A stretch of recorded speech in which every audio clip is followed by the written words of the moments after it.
আচলগাঁৱত ৬ জনগোষ্ঠীৰ জনজাতিকৰণৰ বিৰুদ্ধে নিখিল বড়ো ছাত্ৰ সন্থাৰ জোৰ সমদল।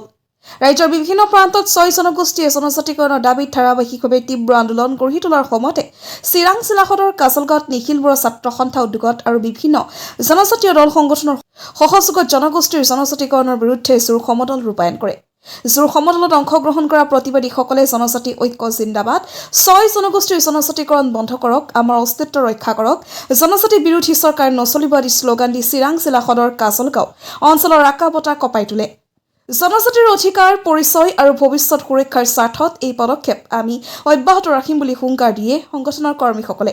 অন্যথা ইয়াতকৈও জংগী আন্দোলন কাৰ্যসূচী হাতত ল'বলৈ বাধ্য হ'ব বুলি মন্তব্য কৰে নিখিল বড়ো ছাত্ৰ সন্থা চমুকৈ এপছুৰ সাধাৰণ সম্পাদক শনীন্দ্ৰ বসুমতাৰীয়ে। হয়, আজি নিখিল বড়ো ছাত্ৰ সন্থা আৰু বিভিন্ন ট্ৰাইবেল সংগঠন ঐক্যভাৱে আমি চিৰাং জিলাৰ সেই কাৰ্যালয়ৰ পৰা আমি জোৰ সমদল আমি ল'বলৈ বাধ্য হৈছোঁ। এই কাৰ্যসূচীটো আমি এইকাৰণে লৈছোঁ যে অসম চৰকাৰে অসমৰ ৬টা জনগোষ্ঠী, যি জনগোষ্ঠীয়ে এডভান্স, যি জনগোষ্ঠীৰ পপুলাছ, তেখেতসকলক ST প্ৰদান কৰাৰ কাৰণে যোৱাকালি কেবিনেট সিদ্ধান্ত লৈছে আৰু তেখেতসকলে এছেম্বলিত এইটো পাছ কৰাই পেলাই হোম মিনিষ্ট্ৰীত পঠোৱাৰ এটা খবৰ আমি ইতিমধ্যে আমি পাইছোঁ। যি সিদ্ধান্তটো আমাৰ কাৰণে ক্ষতিকাৰক, যি সিদ্ধান্তটো আমাৰ কাৰণে বিপদজনক এক্সিষ্টিং ট্ৰাইবেলসকলৰ কাৰণে।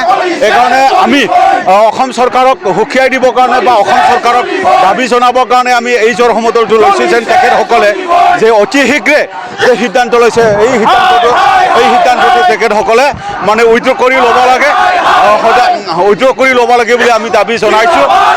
কেতিয়াও তেখেতসকলে যদি এক্সিষ্টিং ট্ৰাইবেলসকলক ধ্বংস কৰি পেলাই আৰু আনক যদি তেখেতসকলে প্ৰাপ্য দিব বিচাৰে, এইটো কেতিয়াও এইটো ডেম'ক্ৰেটিক এটা কাণ্ট্ৰিত এইটো গ্ৰহণযোগ্য নহয়।